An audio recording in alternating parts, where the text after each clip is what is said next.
Hello and welcome to Crafty Magic Arts. Thank you for joining me for this very special episode. Today you're going to see me customize this beautiful skeleton. It came from the dollar store last year, and I'm actually planning on doing a pretty mild customization where I just make it look really good for what it is. As you can see, there are some gaps here and I need to actually tighten it up. Using pliers, this was easily accomplished. I just had to squeeze it on the front and the back to make sure that the pieces met as close as possible.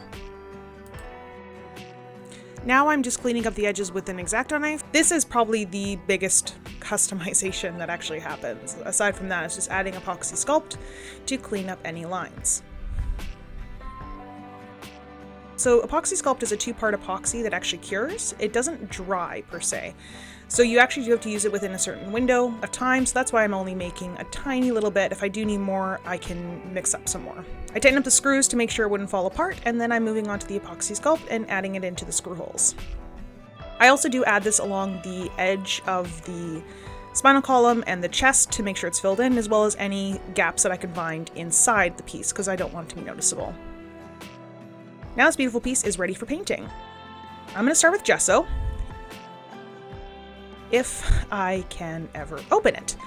I had to actually get my husband to help me, and he couldn't even help. That's how tough it was. So I did put on a rubber band on the lid, which is a trick I've learned. Pretty much it just gives you the grip you need in order to open it, so that's going to stay on that bottle forever. I do have white as well, but for this one I'm going to use black. Oh, my poor hand. My poor hand after that ordeal.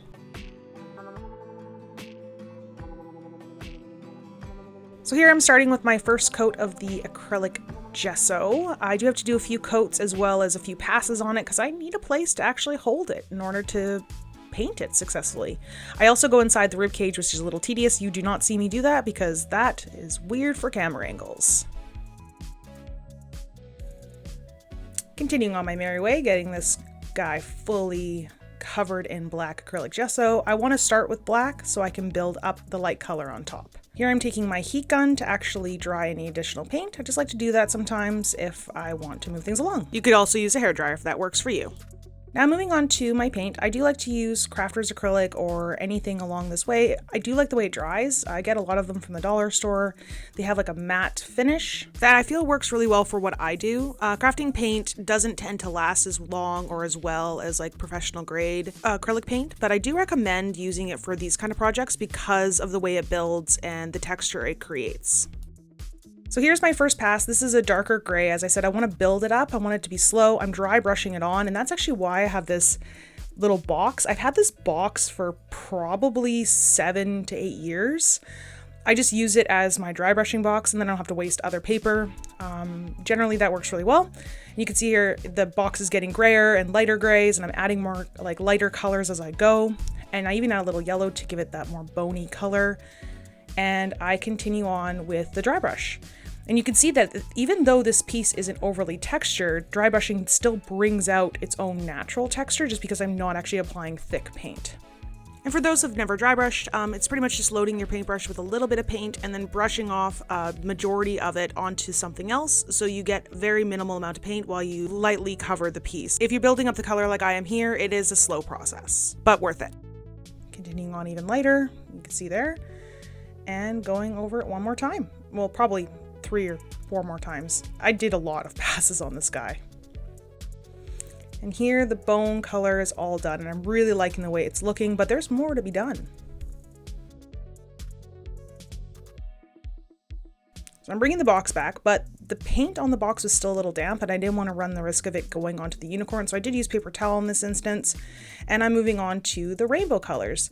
A lot of the colors I use is actually from Target, Kids Made Modern. I picked it up when Target was closing here in Canada. I went there and they had big sales, and I found this 6-pack of paint, and it was like, oh, this is cool.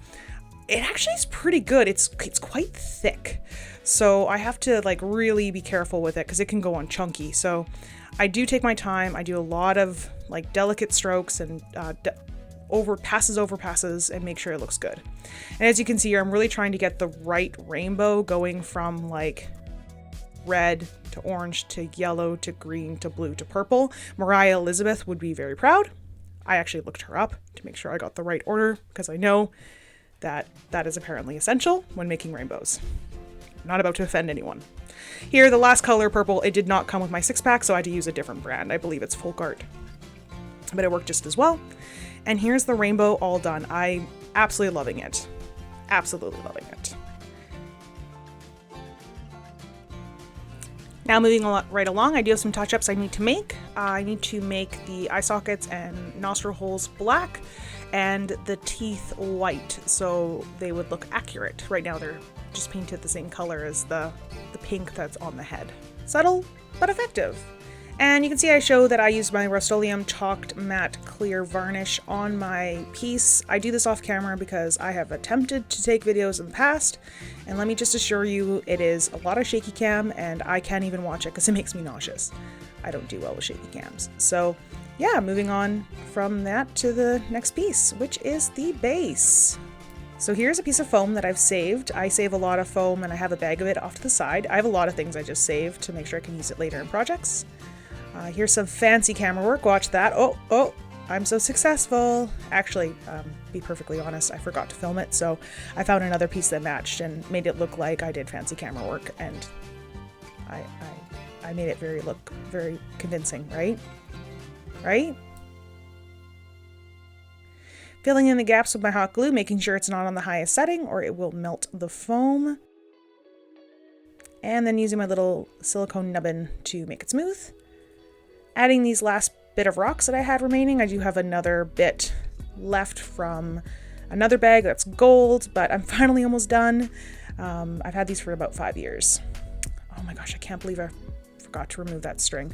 Oh, here we are moving on to the polyfilla. This stuff actually I bought to fill holes in my wall, but I'm not using it fast enough, so I decided to use it in this project so it doesn't go to waste. It's quite dry, so I can actually use my hands to apply it. It does get a little too crusty on my fingers, so I do move on to using the little palette knife here.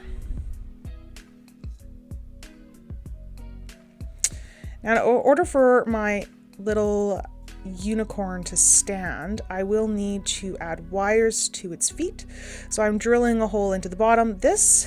Wow, this plastic was hard. This took a lot of effort. More than it looks here because I'm speeding it up significantly, but I probably spent about 10 minutes per foot. It was quite ridiculous. Here I'm adding my wire, and I'm adding it with my glue that the brush graciously broke off and got stuck in the bottle. So not to waste glue, I'm still using it, but it was very interesting using like a different kind of applicator than I'm used to. Now that that's all done, we can move back onto the base. So I've painted it off camera to make sure it was ready for the unicorn. I actually did test fit it and get it ready there, but now I need to make this base into something, and my idea is to make it into a cloud. Before I can add the bottom piece of paper, which I'm dry fitting there, is I'm actually also dry fitting the cotton to see how it'll look, but here I actually glue on the cardboard just so it looks better. And then we move on to the cloud. So the cloud itself is really simple. It's just cotton balls that I've unraveled and glued strategically across the piece. Sometimes I shove the whole cotton ball and then I drape more of the cotton over top of it so it's not so noticeable that it's a cotton ball. And I just go over and clean up the edges and continue this process over and over until I feel like it looks more cloud-like than before. The only problem here is you can see it's still, because it was started as a rectangle, it's still very rectangular. So I'm thinking like how I can actually bulk it out. So I'm again adding more just straight cotton balls to force the shape. So it doesn't just look like a square cloud or rectangular cloud. Continue with that process and I'm feeling pretty good, but again, you can see there's still corners very apparent on the bottom. So I again still want to just continue to bulk it out. Overall, it's just go with your gut, continue playing around, place them strategically, have fun with it. It doesn't need to be perfect because it's very organic. Just try to make it look organic as possible. Finally, the cloud is done. Still rectangular, but not as noticeable, and now I'm moving on to painting. So I'm actually using my airbrush here. This is actually the cheaper airbrush that I have, and it got clogged really bad in between. So I like the compressor that came with this airbrush. I don't like the airbrush. I do have a different airbrush with a different way of getting the paint to it, which I'm going to move to again. But here I'm actually adding like darker grays to make it like a storm cloud. I don't want this to be a white, pretty cloud. I want it to be stormy. And here the gray was not dark enough and it wasn't layering anymore, so I add a little bit of black and I continue on my merry way, adding more darker shadows along the way. Do you like my setup for my spray booth? I thought it was pretty fancy. Cardboard and cardboard. Now, after putting the piece together and looking at it a few times with the cloud and the unicorn, I did not love it. So I wanted to add something in the background. You can see here I'm placing the thing that I've created in the background and making sure it actually fit what I had envisioned. Does it work? Is the question. You'll see. So I'm actually using wood glue here. The reason why is it's express and it dries really fast and it works really well with foam and paper. So why not use the tools you got? I love that wood glue. So here, spoiler, it's a moon. It's gonna be a moon. Yay! I wanted it to be a rainbow unicorn on a stormy cloud at night, apparently. This actually was just completely like thought out. I can probably insert a picture of my little sketch that I had that's like, yes, this will work perfectly. It's simple, but it worked and it gave me the idea. Here, this actually moon was created in one single pass. I didn't come back to it. I was really happy with the outcome.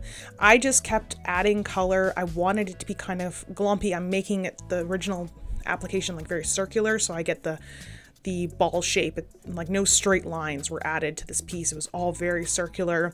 And then I have my reference right there with me the whole time, so I'm able to kind of get a gauge of what the moon should look like to make it look the most accurate to what a moon would look like. Because I don't want it to stand out too much, I do paint the back holding thing black so it will blend in better. Doing the same thing with the back. And I actually have a bottom to it as well. Here I'm using my Mod Podge hard coat. It's personally my favorite recently because I bought it on a whim, but I love the way it dries. It's got a really good finish. And it comes out like really matte. So it's hard and it's matte. It's like the best of both worlds. I do the whole thing, make sure it's fully covered, and it's good to go. So I have to clean up some edges here before I can put the Mod Podge on the back because it went over. All right, we're getting close to the end here. While my piece is drying from the Mod Podge, you can actually see it off to the side. I decide I want to put the base on it. I like to use felt and I always try to add my signature underneath it. So I like to plan it out and do the signature first and then align the felt to work with the signature that's already there. It works the best. I've tried it other ways. It does not work. I actually made a mistake there and I overglued, so you can see I'm ripping off the paper. I have to paint that and fix that later. Don't worry. You don't actually see me do that, but it happened. So after I realized I put the felt on, I was like, my moon holder's not on yet. I did not think this through. And I actually added a bracket to the moon, like 90-degree angle. So it's actually going to make it stand up an extra like 5 millimeters. So I have to make something else to make sure that it doesn't just like wobble. So these are going to be its little feet. So I'm gluing on the extra pieces. I'm going to paint them black so they match and get them ready to go. I have 3 pieces. I've got these 2 big pieces here that are going to be the extra feet. I do add a tiny little piece here that's going to go in the front of the moon bottom, just so it doesn't have any kind of wobble. So we don't want to wobble. So here I am checking to see where the moon's going to go. I put my signature in the center, so the moon can no longer go in the center. So that was a little bit annoying at first, but actually I really like how the moon came out the way it is. I like it off to the side because I kind of have it frame the head of the unicorn. So it works out really well. Here I'm adding the feet finally and the moon. And it is good to go. Always cleaning up because I'm not a clean crafter. Really not. I never actually permanently glue the unicorn in. I do that on purpose just in case I ever want to transport it or something. But yeah, this is it pretty much done. Like, it's done. Not pretty much. It's done. I finally did it. And here she is. Again, my shaky cam. I actually did this on my phone. It turned out pretty good, but by far not the best camera work you've ever seen, probably. But I actually really love the way this piece came out. It was very unique and it's a lot of fun. And wow, it was a lot of fun to make. And it is probably one of the most unique pieces I have on my shelf right now. So I hope you like it. Please like, subscribe, and ring that notification bell if you do. Have a wonderful day. Bye.